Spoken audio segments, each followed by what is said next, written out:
Welcome back to the Pro Sports Podcasters. My name is Cobe. Most of you know me as Kobe, and today I want to talk a little bit about this archive set that's coming out for NFL All Day. And I want to know what you think about it. I wonder what the community thinks about an archive set release at this particular time. I've seen some talk on the news boards, on Reddit, on Twitter. Some people are disappointed with it. Some people are excited about some of the players you'll be seeing in these moments. But how does it affect the community overall when it comes to the collecting and investing in NFL All Day? Now, I'm not 100% on board, and I'll tell you why. There's a couple of reasons why an archive set doesn't really get me excited. And number one is I'm really in this for the challenges, and specifically, I'm hoping there'll be some kind of a fantasy football aspect when next season begins. And players who no longer play the game don't factor into that when it comes right down to it. Now, of course, they can factor into challenges.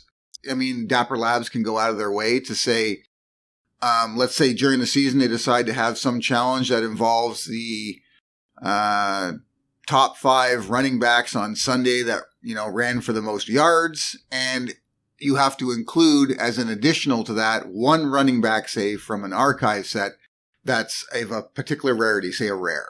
Right? And that would make the archive set important in completing that challenge. For someone like myself who may not purchase a lot of the archive set, may only just go ahead and select a few key players that maybe are my personal favorites. They played on one of my favorite, teams.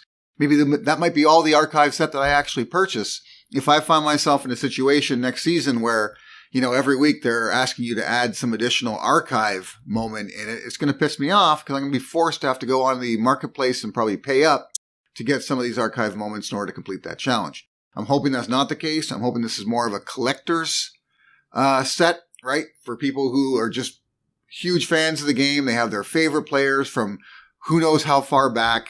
Looking at some of the sample moments I've already taken a peek at on Evaluate Market. You're looking at some of these moments come from the mid-90s, right? Some early 2000s. So it's all over the place. It isn't one particular year. They did say, which year would you like to see the archive set represent on an earlier Twitter post they sent out. But obviously that wasn't really a factor.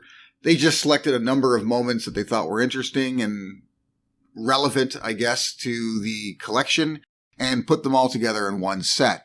Now, looking at what's available for viewing on Evaluate Market, it appears as though this will be a standalone type set. This will be a full set of archive moments. I personally was hoping that they would release the archive moments as maybe an additional subset to Series 1 alongside some more of the Series 1 cards. Because if you're like me at this particular moment, you're probably more interested in completing the current subsets you're after versus starting 4 new ones, right? 5 new ones, however many there may be. I haven't actually looked at the total number. I will add a few of the moments for you to view on this video. I'm just going to throw them in at different spots in the video so you can get an idea of what it looks like. Again, it's older video.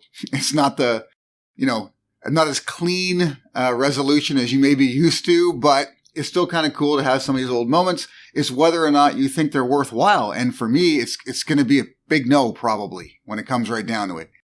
I mean, I've added a Terrell Davis moment because I am a fan of the Denver Broncos and TD was awesome. So I put that in as one of the sample moments. And if I do buy a moment, that might be one of them, right? But I stress might because I don't know what they're going to play, like what kind of role they're going to play going forward, especially if they do what I really hope they're going to do, which is make a fantasy football aspect to this particular product.